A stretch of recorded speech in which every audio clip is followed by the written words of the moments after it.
Our roundtable panel discussion with our two previous speakers, and joining them will be Bilita Mattes, who is the Executive Director and founding member of the STEM Up Network, a social enterprise powered by Harrisburg University of Science and Technology. STEM Up is a community that supports women in STEM to persist, thrive, and advance.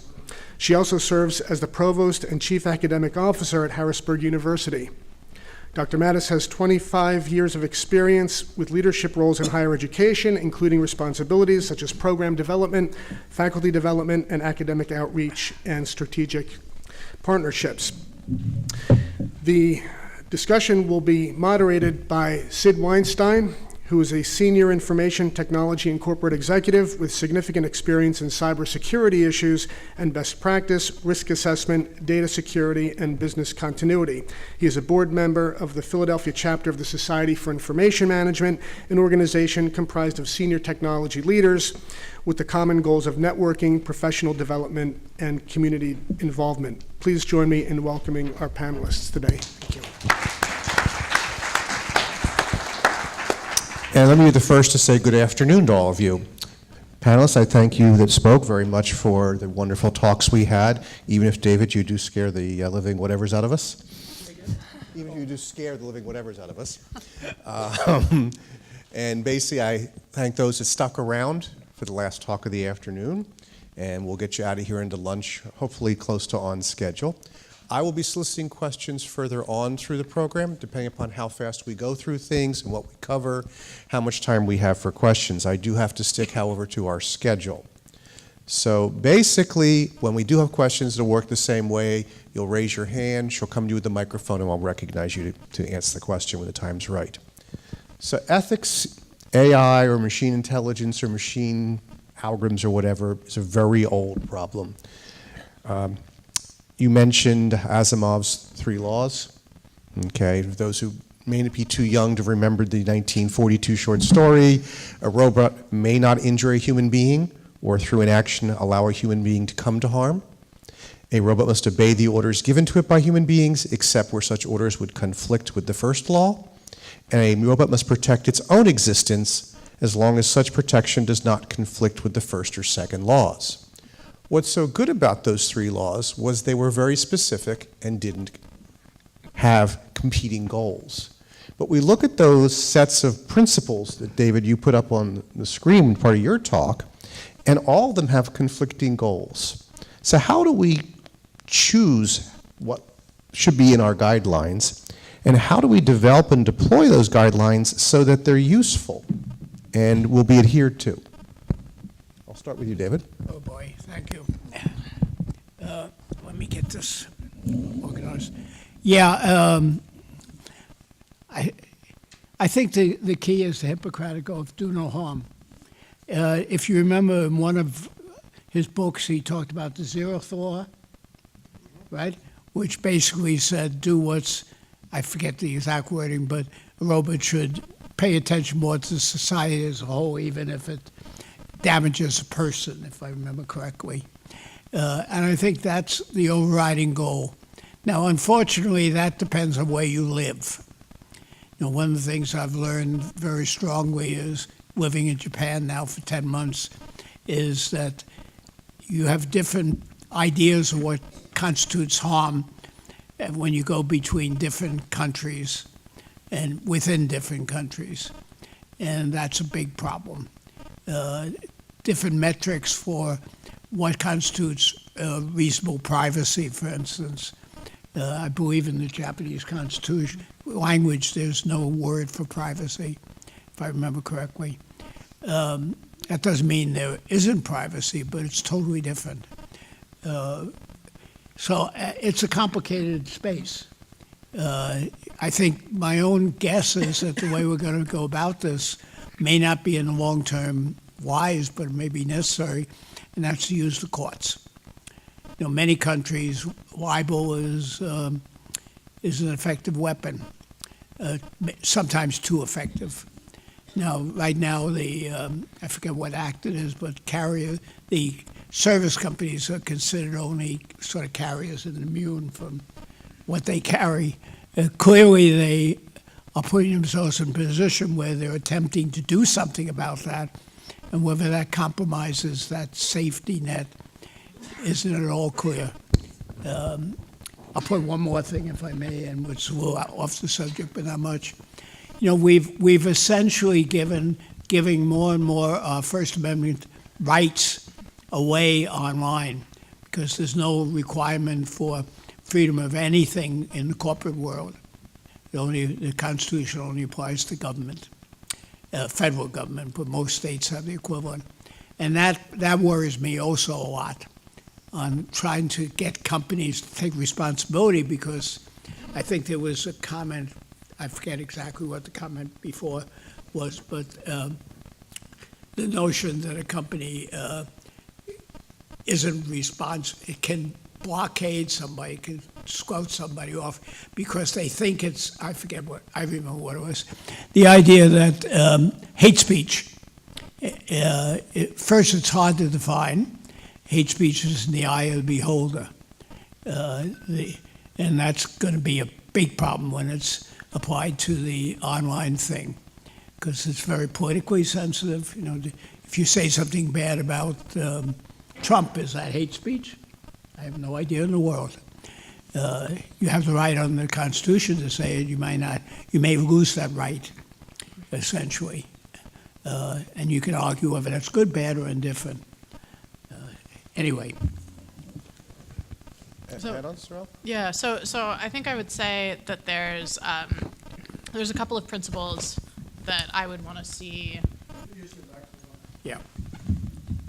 Better? Yeah.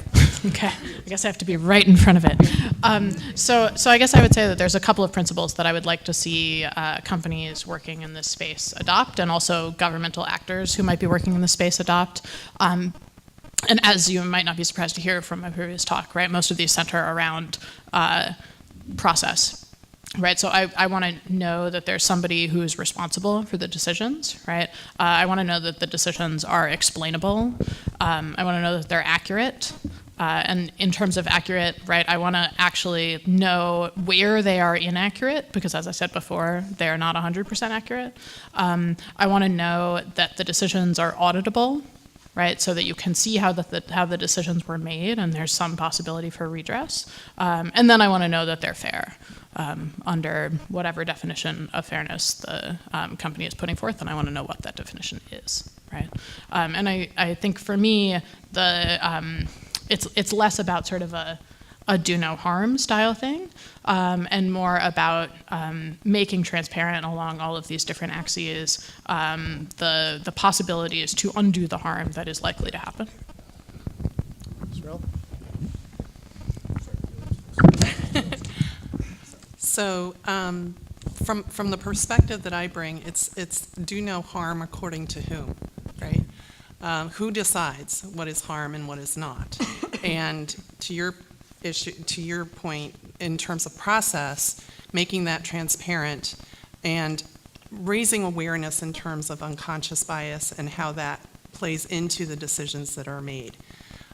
So really, from my perspective, it's always asking the question of who decides and why, and can we make that process transparent and also inclusive? Before David, before I go back to you for your follow-up, I want to take this concept of do no harm another direction or amplify it.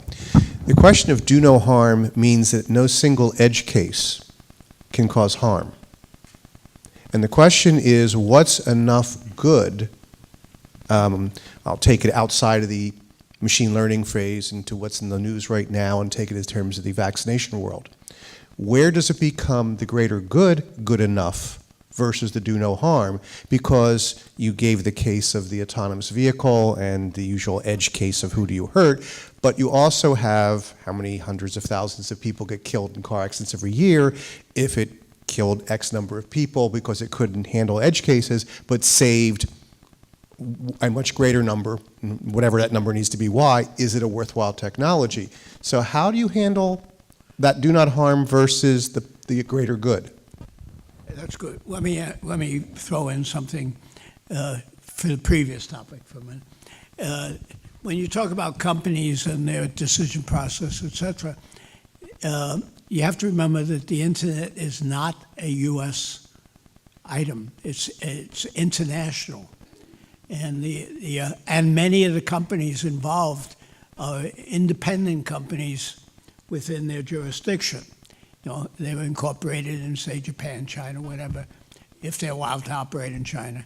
And so the notion of who explains what and how do you do that escapes me. Basically, there's no international law I can find. Again, I'm not a lawyer. Your comment, though, I think is also, yeah, well, that goes back to vaccination is a good example. I think there's a notion of the zeroth law again. Vaccination, the lack of vaccination has a profound impact on those who are relatively innocent. And so for society as a whole, I think we should enforce certain things as requirements.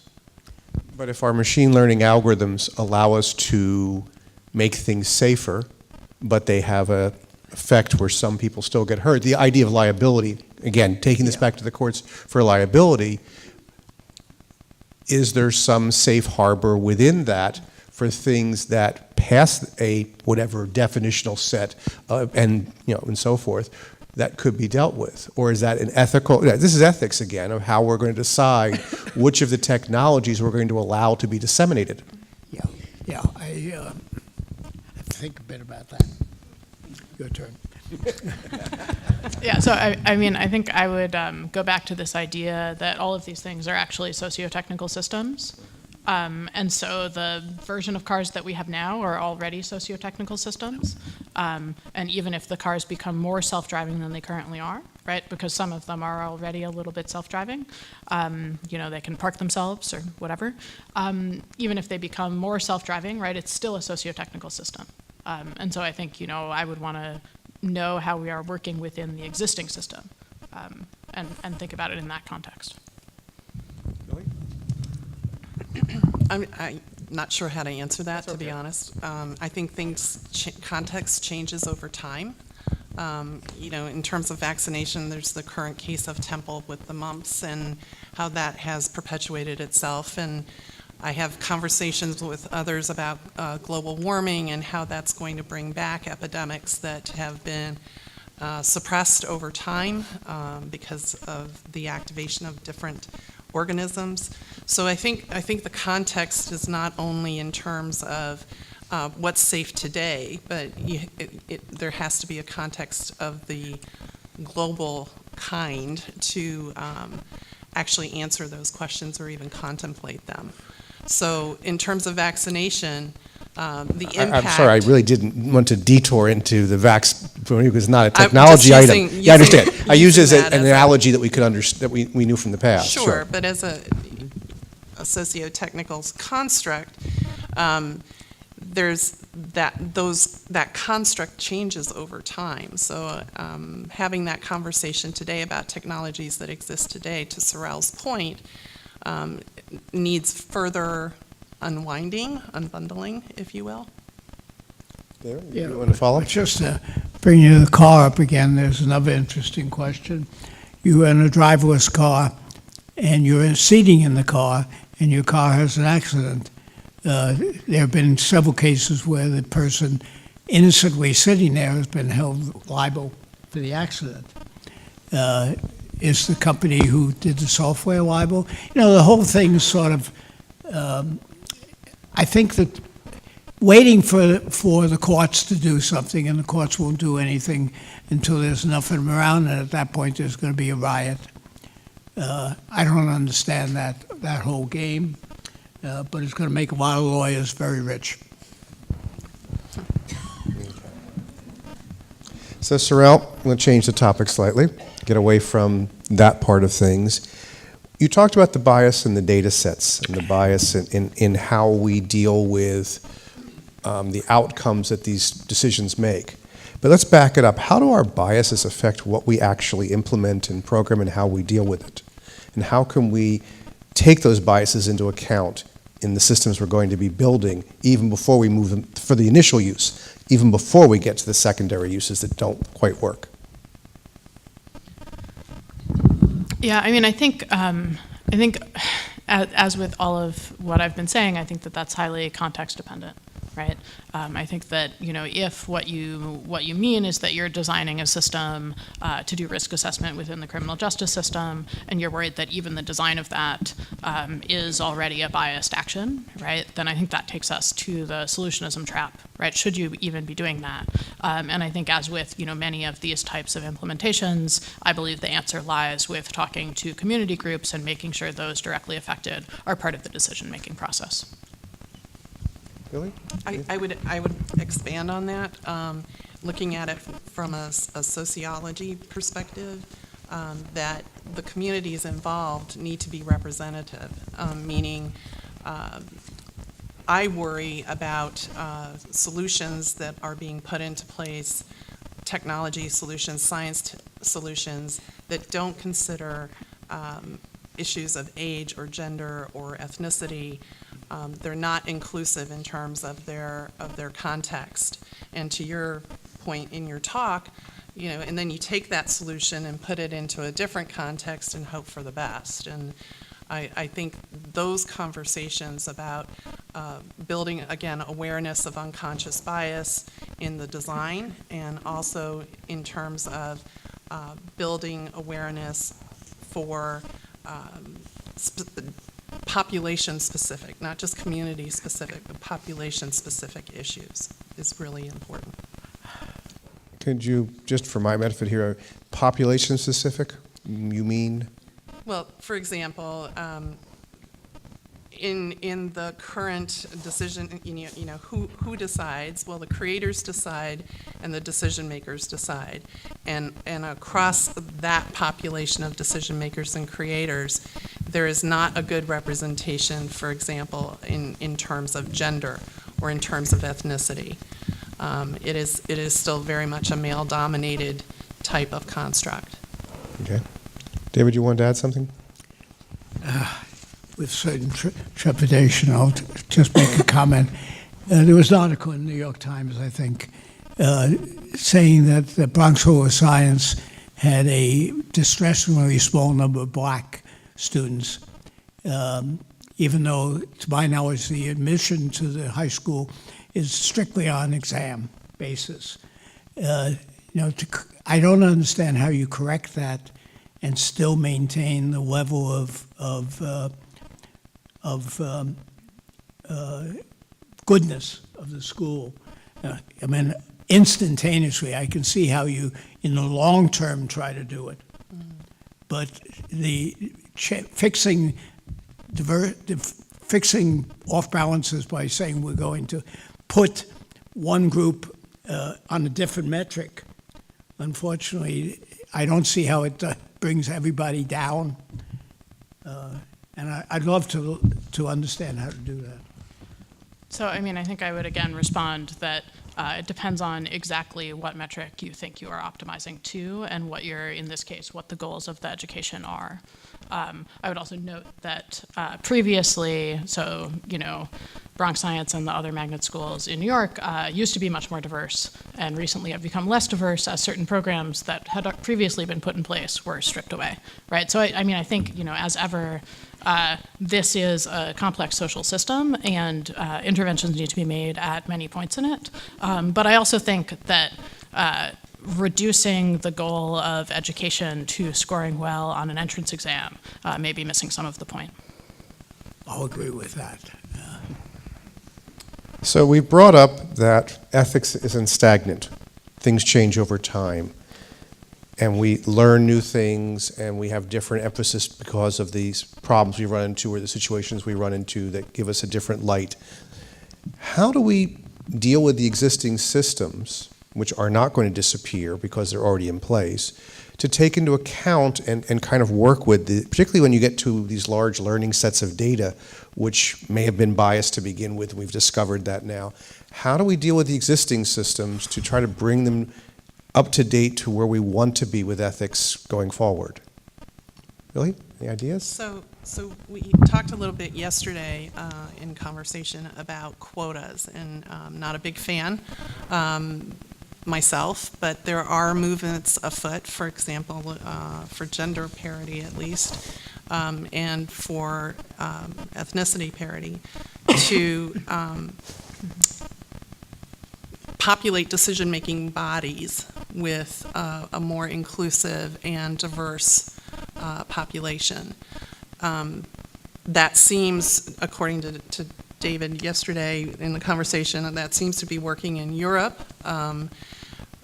The reality here in the United States, though, is in terms of board representation in the STEM fields, in STEM companies, is still very much not representative of the national population, let alone the global population. And I think that until there is better representation in terms of diversity on these decision-making groups and organizations and bodies, that's going to be hard. Now, you take it from the other side, right, from the bottom up, if you will. I think that universities and schools, whether they are urban or rural or suburban, have a massive role in terms of getting young people interested in science and technology, getting young people educated in terms of thinking about ethical decision-making, not just in a course, but across a curriculum and across different opportunities that are provided. And from there, it's a matter of once they're interested and have pursued the science and technology studies, and they get into a profession that's in the STEM field, then it's incumbent on organizations, communities of practice to support those individuals so they persist and thrive. I shared, just from a gender perspective, in terms of the workforce, the STEM workforce, women make up only about 24% of that workforce. It's much lower in the computer science and engineering fields. And the heartbreaking reality is, of those, we lose 50% in the first 10 to 12 years. And that's an economic and a business case. But the reasons that we lose them are a feeling of being isolated, a feeling of hostile work environment. They're all things that we can prepare young people to have the skills to battle against, if you will. I would also add that, sort of on a slightly more positive note, there has been a growing amount, excuse me, there has been a growing amount of activism around these issues from within the technology companies, and a growing movement of computer scientists who are teaching ethics education as part of the computer science curriculum. And I think that both of these things are very positive signs, perhaps that will gradually start to change the culture of the field, which I think gets to what you were talking about, but that also have been useful in trying to start to push back on some of the actions by these companies, right? So Google had been involved in a defense contract, and partially from the result of employee activism, decided to drop that, right? Essentially employees who did not want Google to be in the business of supporting drone warfare. And so I think that, employees having that voice is really important and useful in this conversation. Mike first. All right, anything to add there? Well, I should keep my mouth shut because I keep falling into it. But there are problems all over the place. I'm all in favor of, and I know many women who are very successful in the field. And yes, in fact, computer science happens to be particularly hostile. I've looked at surveys. I was at CMU, and they've done some surveys, and basically computer scientists are antisocial, best description of it. And their curriculums are so crowded that they don't have any time to do anything, especially what you'd like to happen in school. The U.S., though, is way ahead of places like Japan, which are a catastrophe for women. I know of almost no, do I know of any senior people? I know of maybe one or two that are senior, that are women. There are very few. And that's so built into the culture that I'm not quite sure how to change it. I'd love to change it, but it's hard, very, very difficult. And we have similar problems in other disciplines. One comment, though, which I feel obliged to make, Google just disbanded its privacy board, external privacy board, and they disbanded it because one of the people was, I forget what particular, but he made some statements which I guess I would call right of center, very right of center. But this notion that you want an advisory board that's mono thinking of a topic, that you really want to cut off people that say things that you prefer not to hear, seems to me to be also a dangerous thing when you look at it, because what you like in an advisory board, believe me, is a diversity of feelings. And you have to know how to take care of extremes on both ends. So I've been following this pretty closely. So I actually used to work at Google, so I should reveal that. So this was a outside ethics advisory board, right. And I think it's fair to ask yourself what the role was of this advisory board, right? Both in terms of what the company thought it was getting and what its goals were for the PR nature of this board, right? The board was designed to meet 4 times a year, and only 4 times a year. As I was sort of describing earlier, I think in order to do real ethics oversight, you need to be embedded in the teams, and you need to be thinking about the products at all stages and thinking about all products in that way. So certainly I would disagree with the ability of the ethics board as it was construed to actually have an oversight role. So then perhaps it is just, in terms of a PR role, trying to put forward the goals of the company, right? And the statements made by the woman who was objected to were essentially statements that said that she didn't really value or believe in the existence of trans people. And it seems to me like when we're having an ethics conversation, that's not really a viewpoint that you can start from, right? If you don't believe in the existence of some of the other people at the table, that seems sort of like a non-starter discussion to me.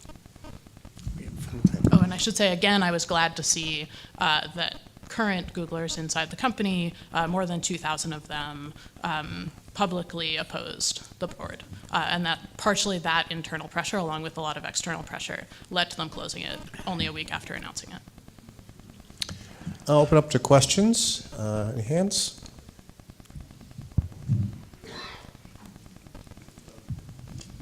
Oh. Sorry. I'm sorry, where's the question? Behind you. You have a question. I thought you were motioning over there. Sorry. Just a comment before Sure. the question. There was research done through Wharton that talks in terms of diversity and how that is difficult. It is difficult to manage, it is difficult to lead. It requires a specific environment within which it can flourish. And it's much simpler to be a part of an advisory board or a management team or a board of trustees where everybody looks the same and it has similar values.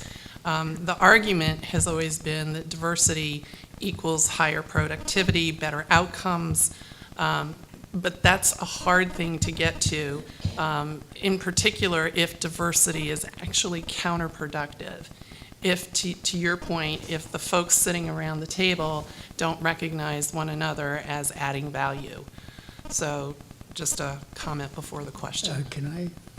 Go ahead, Brandon. I'll just keep We'll give you more room to say something. Go to ahead. get myself in deeper.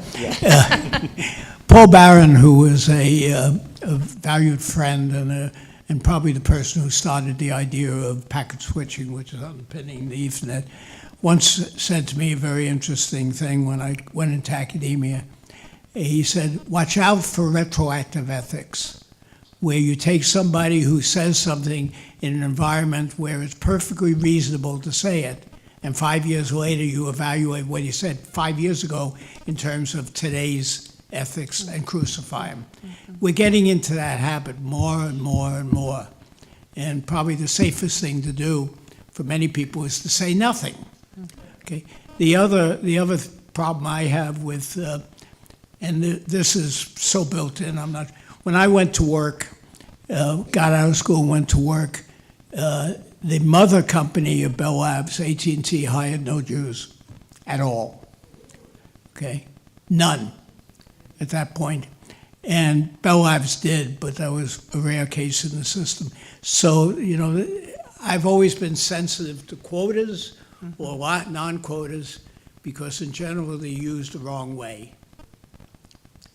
End of comment. Okay. Question, please? Yeah, so one of the underlying themes that I've heard this morning is, we've got these pieces that were a little bit stymied on how to move to the next level, right? So there's a piece, for example, noting that the internet, as David was mentioning before, is relatively rather unsecure, and the way to do it would have to be to scrap the whole thing and start over again, right?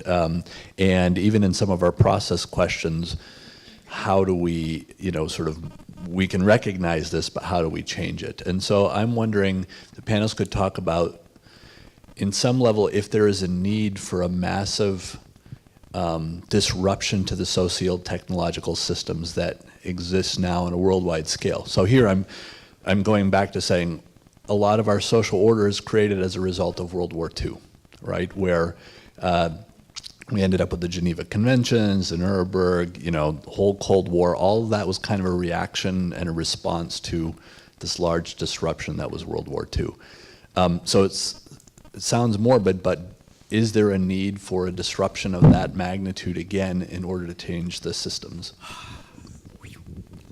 Boy, if we can answer that, huh? So I'll jump in with something less radical. The EU last May, right, so a little less than a year ago now, put in place something called the GDPR, which stands for, I think, General Data Protection Rule, which is essentially their effort to govern privacy, but also some of these algorithmic decision-making mechanisms. And what that requires when you're thinking about algorithmic decision-making is that you be given, quote, meaningful information about any decision made about you, right? And lawyers and computer scientists are in a sort of active, heated discussion about exactly what meaningful information is. But it still seems to me that that is a good direction to head in the sense of, yes, if a decision is made about me, I would like some meaningful information about it. And, how we decide whether it's meaningful or not, I think at least moves the debate to the right place, right? Because it grants me the right to at least have some information. I'm going to give Billy a chance first, Dave. Go on. Anything?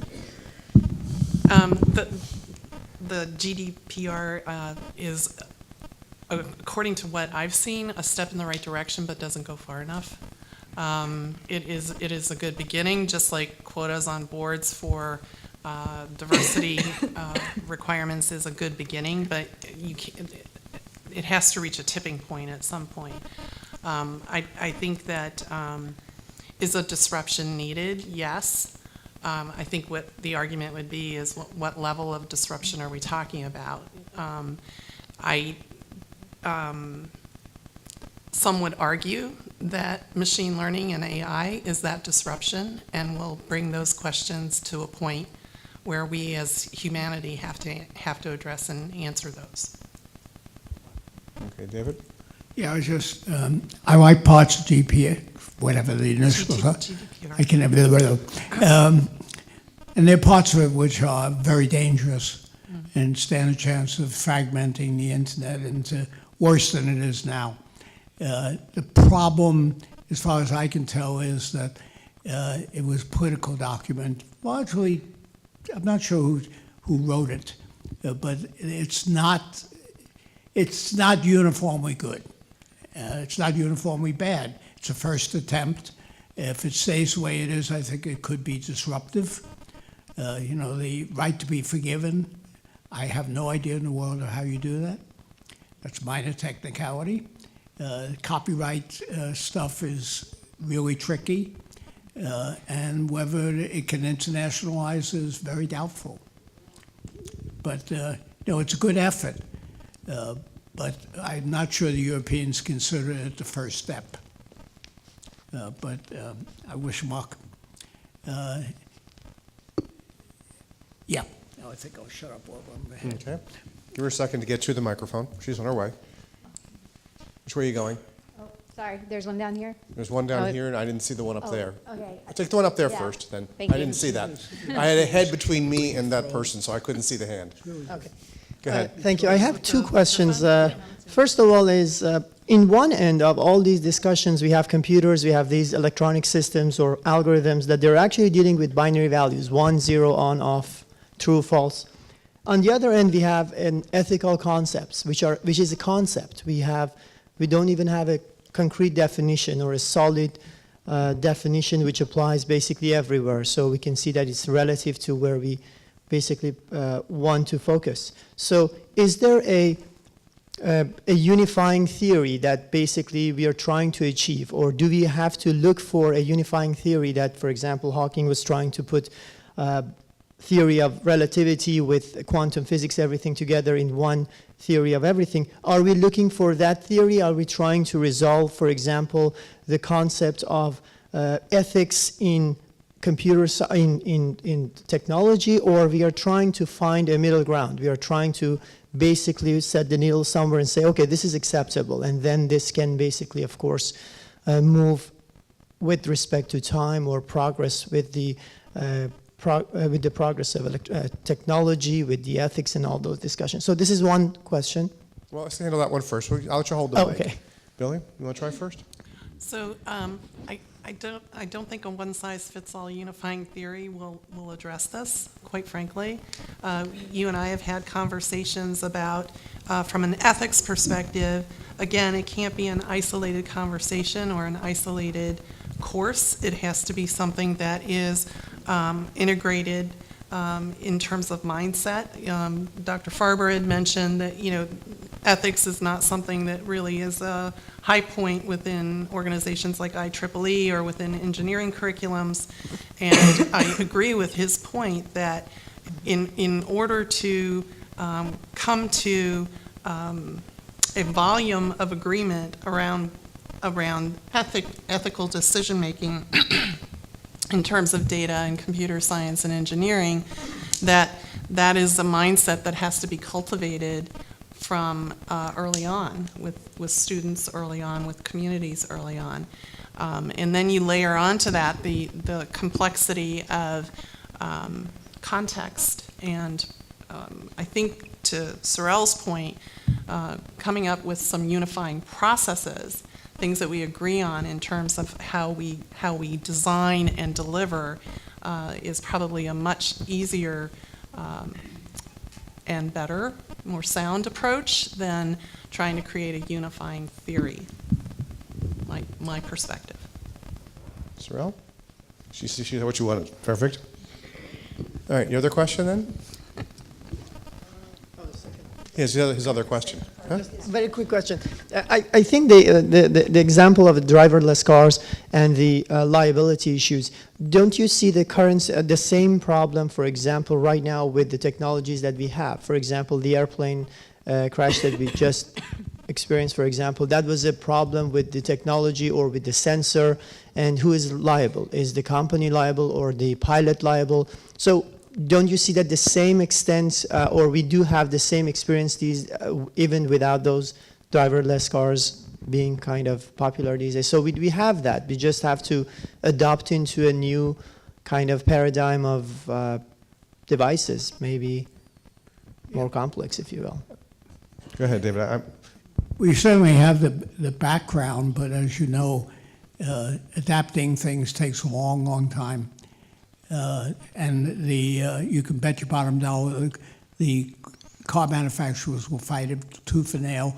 Worse yet, the car manufacturers quite often don't create the software. And so, the whole thing of proportional liability, it's just going to be a complex thing, as it always has been with aircraft, which have the same problem. Cars are a little easier because, if there's an outstanding defect, you can It's very hard to sue them, actually. I guess you can, but yeah, it's just complex. And again, it will keep lawyers busy for quite a while. But I brought that subject up mainly because there's a learning system has to deal with it. And it deals with it in a social environment. The answer you're going to get in Japan is going to be different than the answer you get in Europe or the US. And maybe different places in the US, although we tend to consolidate it. It's a social issue, not just a technical issue. We'll take one more, then I have follow-up questions, we'll go back. But one more then, last one for the moment. Hi, Mrs. Friedler, right? Correct? So earlier you mentioned something about historical datas. I have two questions. The first one is, how old are these datas that they're implementing into the AIs and the machine learning? Because what I'm getting right now so far is that the whole issue is about keeping human bias out of AI and machine learning. Do you want to ask the second question next, or? It depends on your answer. Okay. Yeah, I mean, so it depends on the specific system and the data that they have. I'm not usually talking about like 50-year-old data, mostly just because it wasn't even collected then, right? So mostly what I'm talking about is historical in the sense of like over the past few years, right? So they'll take whatever data, for example, a police department has collected in their most recent iteration of the database, which is, say, the past 5 years, and then they'll train based on that. The reason that I'm calling it historical data is to really emphasize that these systems they don't have some special insight into the future. Right? What they're able to do is replicate previous decisions. So they're able to say, okay, in the past 5 years, anytime you saw this pattern, you took this action. So tomorrow, when you see that same pattern, I want you to take that same action that you've taken for the past 5 years, right? That's sort of the point I'm trying to convey there. So knowing that contexts change, technology changes over time, we change over time, so why are we still implementing these same historical datas in today's society? Like, why are we still doing that? Yeah, exactly, right? So I think that, one option is to say, well, I'll just always update it so that it's only using, the past year's data. And I think that captures some of the issue with it. But I also think, so if you're thinking about the context of risk assessments, I think one of the really thorny moral issues there is that it doesn't really reckon with a person's capability of changing, which is, of course, part of the whole point of the criminal justice system, is to allow people to, contemplate and become better people, right? And so if that's somehow not taken into account, which is obviously a very hard thing to take into account and write down in data, then it seems like we may be missing part of the point. The other thing that I would emphasize there is that in many cases, these are very individualized decisions, or they should be very individualized decisions. But by using this historical data, essentially what you're actually doing is making a decision about an individual based off of other people's actions and the way that other people have responded to being incarcerated. And so to a certain extent, you've taken the individual out of it. The response to that might then be, isn't that what judges are doing already? Just currently it's in their head, so we can't examine it. So I don't have an easy answer for any of this. Thank you. So I want to go back to this idea of changing our process, in particular in terms of during the development and distribution of these systems. I don't want to go back to the schooling that long back, okay? And we go at the speed of change in industry and the speed of what's happening. How do we balance this process, which inherently will, from the company's point of view, slow down what they're doing, against basically the fact that a disruptor could come in who doesn't follow the process? How do we balance these things so we still make progress, but yet we all agree to take into account what we should to make the systems more ethical than they are today? And I think I'll start with you, Sorelle, in the middle for this one. Yeah, so I think that while I don't think that companies' privacy policies and processes are perfect, I do think that it provides a useful model for how to think about this in terms of ethics. So for example, Apple has really made part of their brand that they're good on privacy, right? And you could imagine a company doing a similar thing with ethics. And in order to get to that point, you have to incorporate privacy review or ethics review all throughout all stages of a product development pipeline, right? So you need, for example, the project manager to be charged with making sure that this happens in the development of any product, because you need somebody who's in the room anytime any decision, large or small, is made, and who's really responsible for doing those in a good way, right? And so my hope is that, you know, I feel like you're partially asking, how can you encourage companies to do that when there might be somebody who comes along and doesn't think about these ethical issues and so does whatever you're doing faster, right? My hope is that it would become part of a brand, and so therefore would also be a competitive advantage. And I think that you can already see in some cases where it is a competitive disadvantage if you don't do it. Right? So the example that I gave earlier of Amazon's same-day delivery service, they got a huge amount of negative press and negative attention from congressmen, right? So really at the highest levels, they got negative attention, and then they still had to roll out the service to everyone anyway because of that negative attention, right? So they got bad press and didn't get to cut corners. Whereas if they had had this type of review in place from the beginning, they could have avoided all of that. You look upset, David. Well, I'm just, having been involved in too many advisory roles in corporate developments, I find it hard to believe that, I don't understand a mechanism which will get that in to the development process. It's too diverse, it's too distributed, and about the only time, you know, it's too infrequently that you look at the issue because it's too infrequently that the issue can be looked at.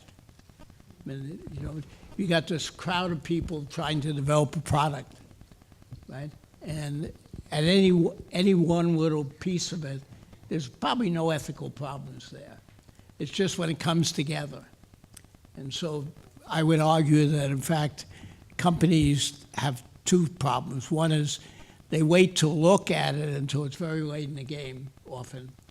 And at that point, it's, you know, we promised it to market, and it's not happening. The hell with everything, including bugs and everything else. Get it out and we'll fix it later.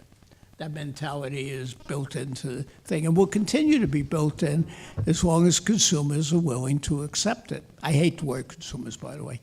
As long as people are willing to accept it. You know, you buy a system now, Mac or PC, there are endless bugs in it. You can be compromised left and right. Does that stop you from buying it? No. And so there's an education on both sides of the thing. And I just don't see how to put that into, I'd love to see it happen.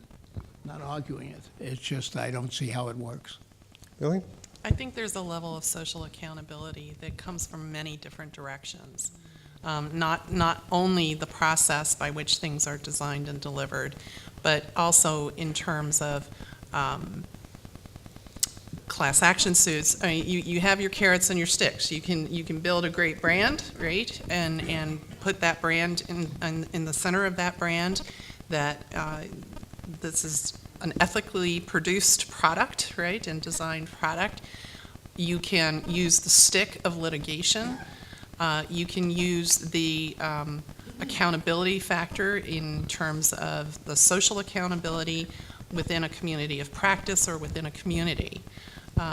You know, you look at social movements like I know the controversy around the Me Too movement, but that has gained momentum in terms of probably stating some accountability issues, but we're capable of doing that. So I think the answer is not a one size again fits all. It's how do we tout the positiveness of brand around ethics within science and technology? How do we litigate to hold accountable the worst offenders? And how do we, as a society, as a community, hold accountable those organizations as well. Well, we're getting near the end of our time, so I'm going to give you one more chance to, David, put your foot in your mouth if you want to think of it that way, and let you give a summarization thought. But I'm going to start in the other order, and I'm going to, well, I gave you first the first time. I'm going to go the other order and start with Billy. Some closing thought, if you would. So the entire conversation about ethics and who decides and who wins and who loses is very much dependent, as we've all said repeatedly, on context, to include time and space and society and culture. I would make the case that it's important for us all to push and continue to push the question of bias, the question of awareness of unconscious bias, constantly into our thinking, our strategy, our conversations. And there's no better place to have those, to start those conversations than in communities that grow up around places like Rosemont, and in classes that are held here. And I would urge everyone here to not wait for that class, right? The class that focuses on ethics or ethical decision making, but to constantly push ourselves as individuals to think in terms outside of our own, at least raise it's called unpacking the backpack, right? You need to unpack your own beliefs and belief systems in order to allow others in. So that would be my push, if I could. Awareness. Sorelle? Yeah, and I would echo pretty much all of that, right? And I think in addition, one of the things that I find personally interesting about this is that there are also tricky technical questions to be asked here. And I think it's important in engaging this conversation to do your best to try to understand what the technical algorithmic questions are that are underlying a lot of this. So one of the things that I've seen be very effective in the conversations in Philadelphia is that a number of the activists who have been pushing against the city instituting risk assessments have also been showing up at technical talks and really holding those of us in the research community accountable to explaining our work to a wide audience and making sure that where it impacts communities, we are also trying to explain the technical as well as how it fits into this broader social context, right? So, as an educator, I would definitely echo that we all need to be working to educate ourselves and our communities, both about the socio side of these issues and the technical side. I agree. I'd put one more thing in. The best way to impact the technical community now is to put a lot of pressure on places like ABET, who's the accreditation agency for engineering and for many of the computer science departments, so many of them don't accept it, to put in a meaningful ethics component. And notice the emphasis on meaningful, not the, well, I'll give one lecture and that's my ethics input. It's not something that's going to be solved in one lecture.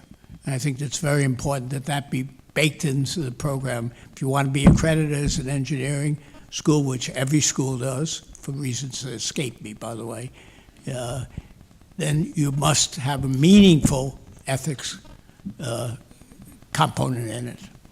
Otherwise, we're going to educate people who still don't know anything about ethics in the technical community.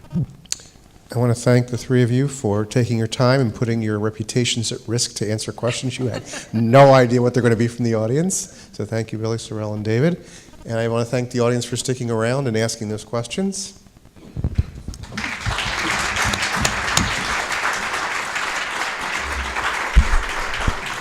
Thank you. Before I thank everyone involved, I want to go back to the analogy of a grand unified theory for a moment, because I think it's a bad thing to invoke that in this context, because if you know anything about the grand unified theory, bringing together relativity theory with quantum theory was impossible because they're incompatible and mutually exclusive. And I truly hope that the point of this symposium was that ethics in computer technology not only should not be incompatible, but cannot be. Because if we view them as such, we do so at our peril. So again, thank you to our panelists, everyone who participated in today's event, David Farber, Sorelle Friedler, Bilita Mattes, and our moderator, Sydney Weinstein. To the director of the Institute, Alan Preddy, for coming out of hiding from his sabbatical to join us today.